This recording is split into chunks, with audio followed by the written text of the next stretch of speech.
right, ladies and gentlemen, we are officially live. Welcome back to the Sober Grind podcast. As always, my name is Austin, and I'm joined by Pej.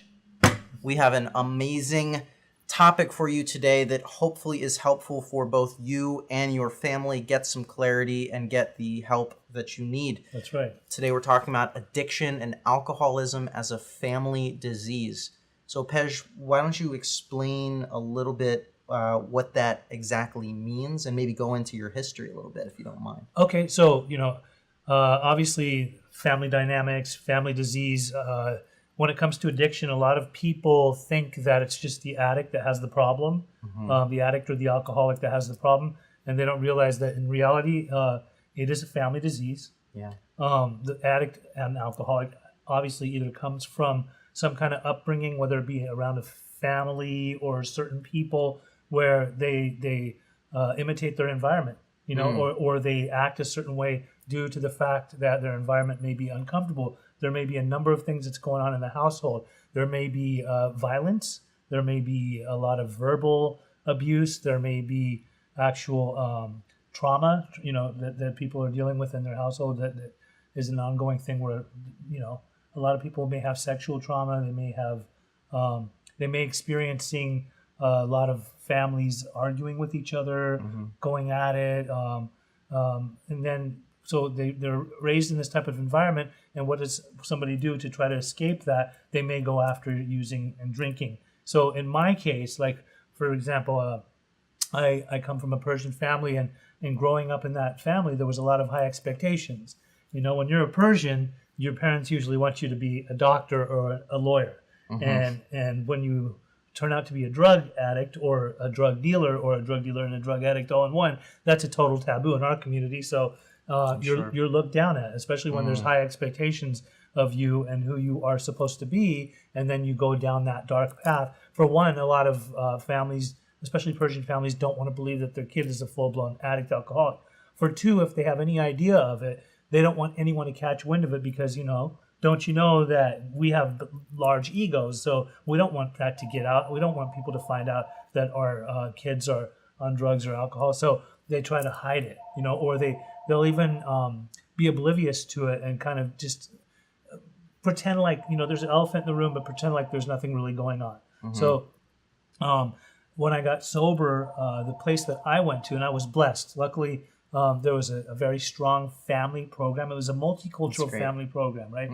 And what was expected of the family members in order for them to be in the treatment process with their kids was that that they had to be just involved in recovery as as the addict alcoholic, as I did, right? So it was funny, like our counselor would send people to certain particular meetings, recovery-based meetings for the families, and they would have to get their slip signed to prove that they were also involved in going to work on themselves and their own personal issues. That way, when they come together to be with us, the addicts, alcoholics that were in treatment, the scale isn't shifting to where we're getting more recovery and they're not. We wanted to be able to be even so that we can all kind of work together in union.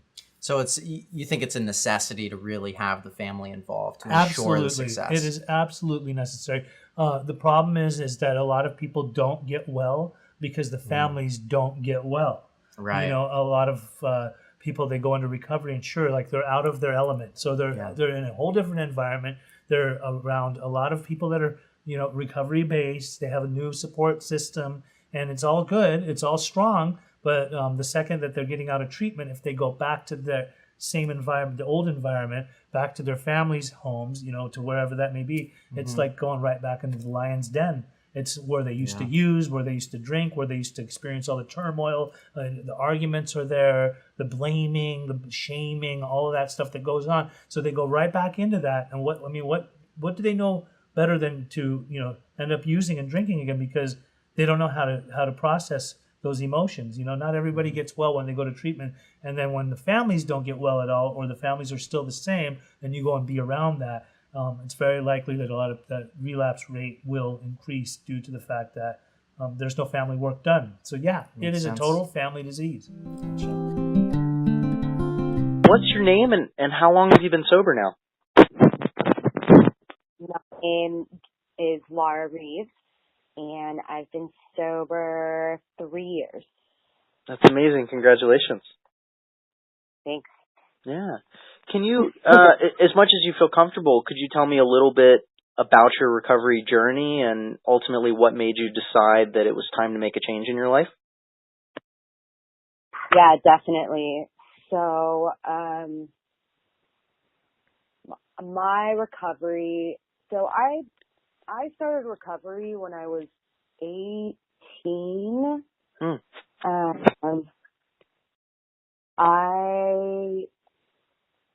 I started out around 14 or 15, just dabbling with bulimia and anorexia, and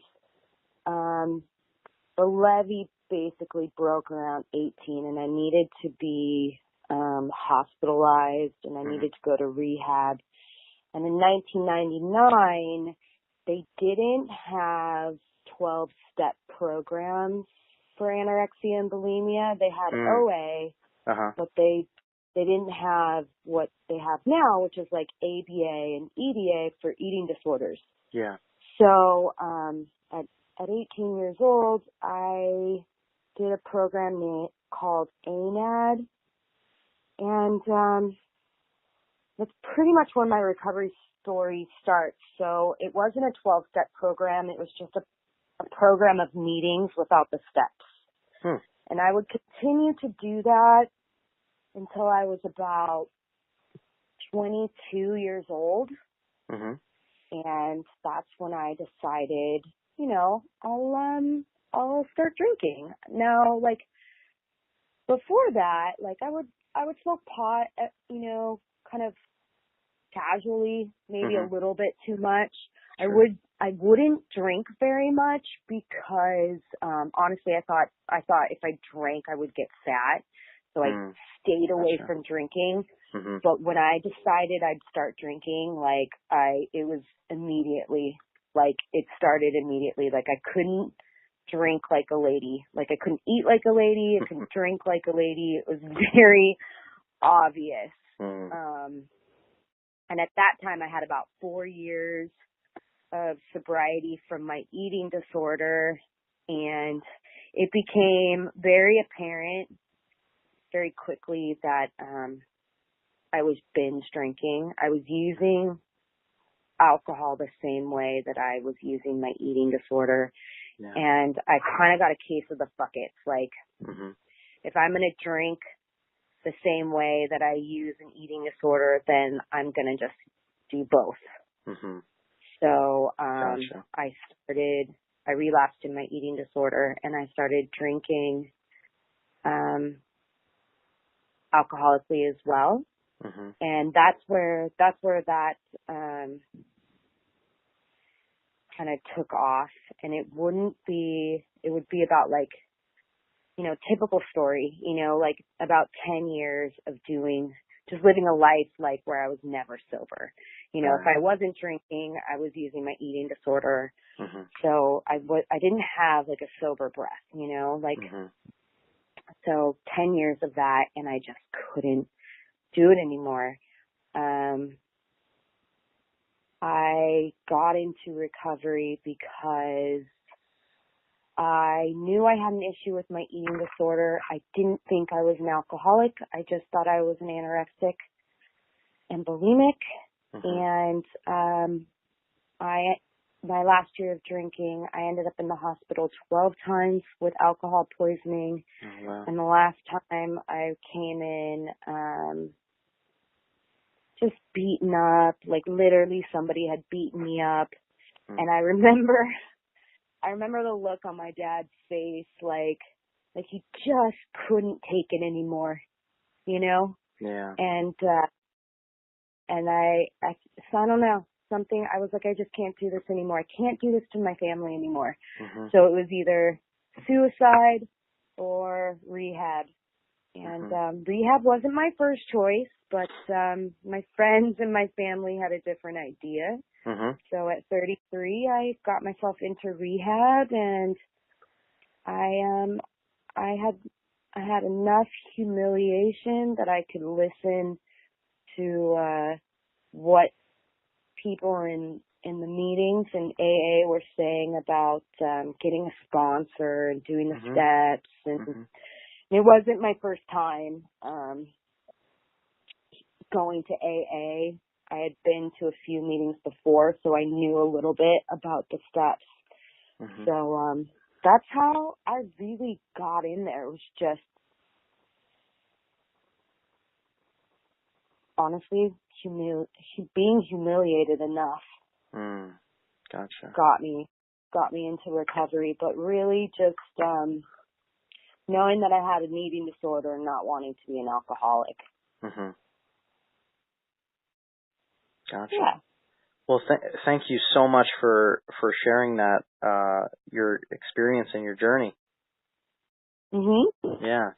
Can you think of any words of encouragement or things you would say for listeners of this podcast who are either struggling themselves with addiction, or maybe it's a loved one, maybe they're a parent, they have a child or someone they know that's close to them that's struggling with addiction? Do you have any words of encouragement or motivation at all from your perspective? Well, I do like that question. I feel like I need to be better prepared. As far as parents go, I think the best thing a parent can do is lead by example. Especially when it comes to self-image and confidence. I get asked that a lot with my eating disorder sponsees, with their parents. What can I do? And the best thing they can do is lead by example. Show their daughters and their sons, what it looks like to love their bodies, to have confidence with their self-worth. If we can start with ourselves, that's the best thing we could do is just have our own confidence and self-worth and really love our God-given body. It's such a simple thing, I think, that gets missed. Yeah, absolutely. And, as far as coming into recovery, when I got into recovery, I focused on the alcoholism first. That was the primary disease and those steps that I felt like it was so hard to stop drinking. Yeah. And it was so hard. I can't say my biggest advice is, and I'm sure people say it all the time, but get a sponsor and do the steps. And that seems so simple, but it's like the best thing that ever happened to me. Yeah. If it just works, it works, right? It works. It definitely works. One thing that I'm learning now in my 3 years is using my voice in meetings to continually reintroduce myself and story. There's so much power in that. Absolutely. Especially with eating disorders, there's not a lot of meetings. So I know we get taught in AA that we shouldn't be talking about cross addictions, but I don't know, I might get a lot of flack for this, but I say go for it. You might have somebody like me in that meeting who hears you and will be willing to sponsor you. So, don't be afraid to say you're struggling with, some like a cross addiction. There's always people out there willing to listen and willing to help. And I don't know. I think the best thing my sponsor ever taught me was the importance of the morning routine. Yeah, so important. For me, that looks like writing, prayer, and meditation. And I don't know. Every day I still do that, even when I don't want to. Yeah, that's great. Thank you so much for taking the time to speak with me and share your journey, share your experience, and share your advice. You're very welcome. Can we talk a little bit about enabling? When does that kind of come into the picture, and what is the, if you're a parent of an addicted loved one, Mm-hmm. how do you know that you're enabling? When does it become enabling, and what should you kind of pay attention to? Well, often a lot of parents are very oblivious to the fact that they're enabling. They may not sure. even know the term, you Yeah. know, until they do it enough times, and then they try to get their kids help, and they learn this term enabling, and sometimes they go right back to enabling. They're very comfortable in doing that. A lot of parents like to be in control. They want to make sure that they have their eye on their kid. They want to make sure that they're keeping track of their kid, and by doing that, they're harboring basically somebody who's in their addiction at their homes, right? So it's very sad, because that's exactly what is keeping kids back. See, a lot of kids there's all different types of kids, and they're raised in different type of family units. Some are raised in very wealthy households, some are raised in average households, and some are raised in poor households. No matter what, though, whatever's going on in that kid's life, when they get into addiction or when they get into alcoholism and they're still living at their parents' house, but they're living that same lifestyle, if nobody does anything about that, you're basically putting fuel in their fire. Yeah. So a lot of the kids, they don't move forward in life. They don't get desperate enough to the point where they can seek recovery because the parents won't let them. It's all too often where I see no growth in somebody who is even introduced to recovery because their parents just continue to enable them. I mean, let me just say this right now. In the last couple of days, I've been working on a few different cases. I've been doing some interventions with families that we get it all set up. We have it all going fine and dandy. Everything's going good. Family says they're on board with everything, right? To the point where we even have put somebody in treatment. But unfortunately, when the person gets out of treatment, the family suddenly, even though they promise that they'll do everything that we say, they totally go against it, and they let their kid come back into their house because they feel like if they don't have their eye on the kid, that the kid may go out and die.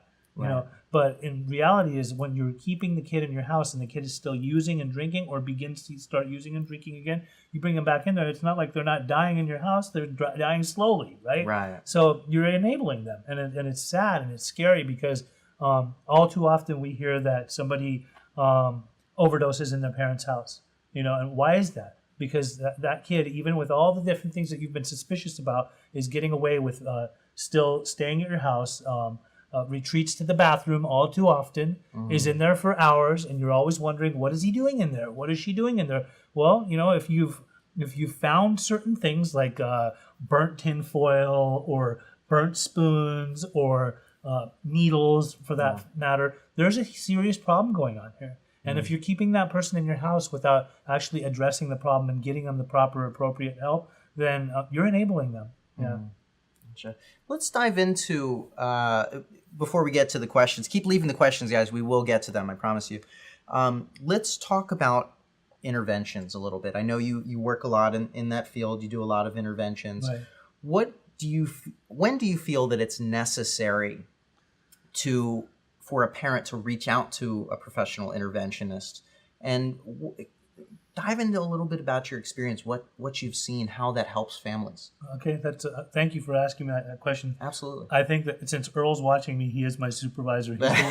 He's the master interventionist. Hello, Earl. Earl, if you're watching, we need to get you on the show. We're gonna do it. Yeah, we're gonna get you on we'll here. Get you back on here. But so usually, you know, there's a lot of times when families actually do a family intervention. Right, I hear about people going to treatment or going and seeking recovery because the family comes together and they try to intervene on their loved one.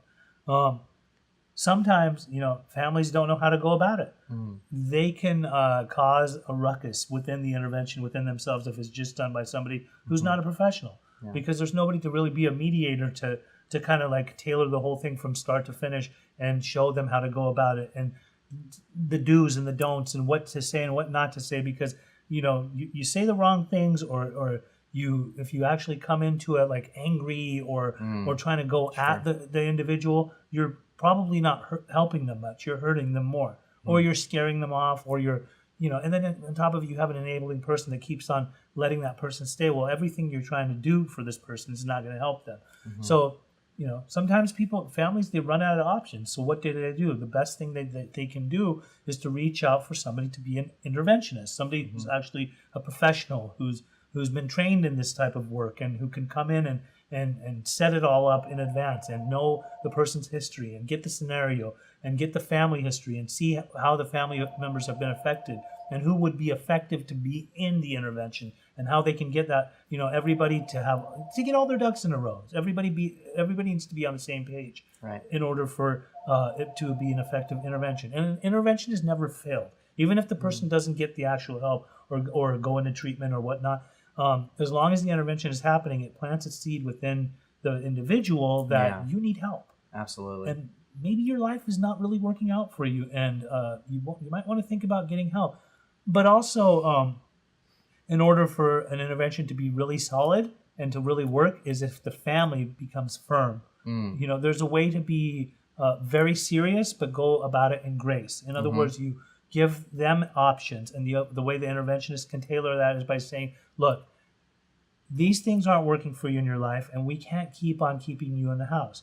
You got to make a decision here, and this is like, your turning point. You can either get the help, and we will provide you with the appropriate place through the interventionist. They'll set it all up for you, or you have to go.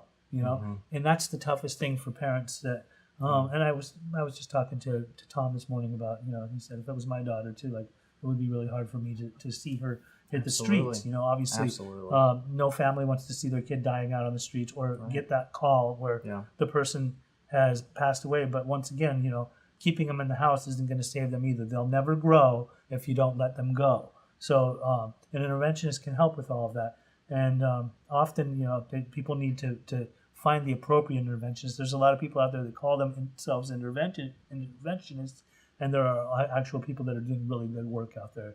And I know who some of them are. Thank you for that, Pej. I'm going to take a moment here. We're going to read some questions. If you want to learn more about interventions, we actually have an earlier entire episode about it. So check that out. Click the link in the description to learn about more about all the finer aspects of interventions. Or you can always reach out to Pej, give him a call. All right, let's see.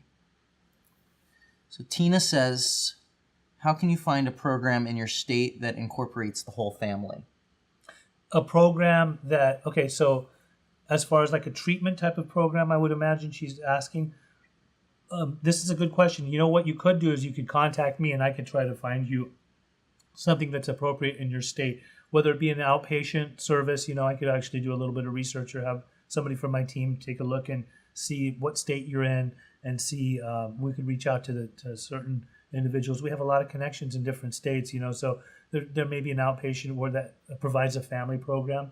Those are always really effective, or an actual center, and then we can see how you can go about that and getting into there, whether you bring your loved one in as a patient and work together, or just do it, as on an outpatient basis. That's great. Thanks for the question, Tina. Yeah, thank you for these questions, everyone. Solange says, I hope I pronounced that right. All I see in families is materialism over love. Unfortunately, sometimes. I mean, with a lot of families, that's true. Yeah. Yeah. Let's see. Lori says, I'm experiencing that materialism over love right now with my mother. It's heartbreaking. I'm sure. Yeah. It's all too common. Yeah. Keith says, what's up? What's up, Keith? What's Jeff saying? Jeff says, Pej, a friend of mine has stage 4 cancer, currently in hospice. Can you all believe and pray that God will take away the cancer and take him quickly so he doesn't suffer? Absolutely.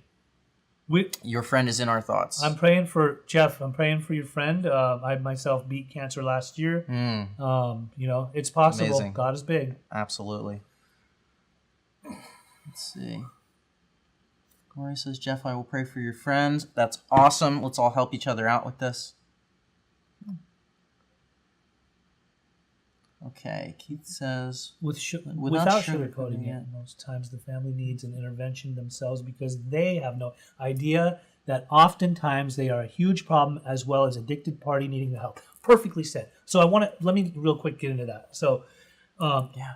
I'm just going to say this right now. There's, like I was just saying a second ago, there's a couple of families that I've been working with lately where they'll take all the instructions, at face value. They'll be like, okay, sure, yes, I'll do this. Yeah, no problem. You got it. You have my word. You have my word. You have my word. All of a sudden, there's a sudden shift. We get them to a certain point where everything is going in the right direction, and all of a sudden, they will completely change their tune. So what will happen? Because maybe somebody in the family, just out of experience with some of the people I've been working, somebody in the family suddenly thinks, no, maybe this isn't a good idea. Let's hold back. Maybe they don't need to go to treatment. Let's keep them in the house. They're doing better right now. They're behaving. Addicts and alcoholics are manipulative. Let's not forget. They know how to behave. They know how to act right. So somebody will shift the tune, or they'll say, let us find them the place. Right. And you can still come in and do the intervention. Well, now you're taking over. Right. You're basically trying to dictate how to do the intervention. So that's the time when we have to actually move in. And now we're not thinking about the addict alcoholic. They are who they are, and they will be who they will be, right? Now we need to intervene on the actual family members. And the family members are often, a little harder, a little more difficult. I'm trying to use the right words. I don't want the family members are often extremely codependent. Okay. Let's just keep it in clinical terms. They're very codependent. So they just have this thing about them where if they don't get what they want, they're not going to be happy. And usually they're never happy, right? So even if we put the person in treatment, the family members sometimes are falling apart. I'll say this right now. Family members need to work on themselves for their own problems. Sometimes the family members are extremely addicted to their addict alcoholic loved one, right? Yeah. It's just plain as day. It's simple. That's the way it is, but they don't see it. You know what I mean? And they're trying to fill something within themselves by constantly saving their child. They think that they're saving their child, but really they're not helping them. They're hurting them more. So we've had to intervene. We've actually had to put family members in their own respective form of treatment, whether it be for codependency. I've seen people go into treatment for primary codependency. People that are just overly codependent to the point where it's dangerous, right? And families need to be intervened on all the time, especially when they want to switch the tune of an actual intervention for somebody that needs help. Gotcha. See, the coffee just hit me on that one because I was like, Well, I think we covered a lot of ground today. Thank you all for your questions. If you're listening to this after the fact, or if you're watching this video or wherever, continue to leave your questions or email them to us. We'd love to answer them in a future episode. Maybe even do a specific topic on your questions if you have suggestions. So send us an email either at pej@beginningstreatment.com or myself, Austin, AUSTIN, at beginningstreatment.com. And we would love to help you. That is our mission. That's why we're doing this, to spread awareness and to help as many people as possible. Right. There's two more things I wanted to mention. Oh yeah, please. So we have a Facebook page called Ask an Addiction Specialist. Absolutely. You didn't talk about this already, right? Not yet. Okay, no. So it's a Facebook page. It's in the little bar right there. It's actually written down. The link I believe it's in the description. If it's not, you let could me always know, type in Ask an Addiction Specialist. Yeah. You can come on there at any given time, whether you're in your own addiction, whether you are newly sober, whether you have a loved one, a family member that's suffering from addiction. You can come on to our page, Ask an Addiction Specialist on Facebook, and ask any questions that you want. We always have a professional that will be, in a timely manner, they'll get to you and they will answer your questions, however that may be. There's also people in recovery that are on that page that have some experience with recovery that they would be happy to answer any questions that you have.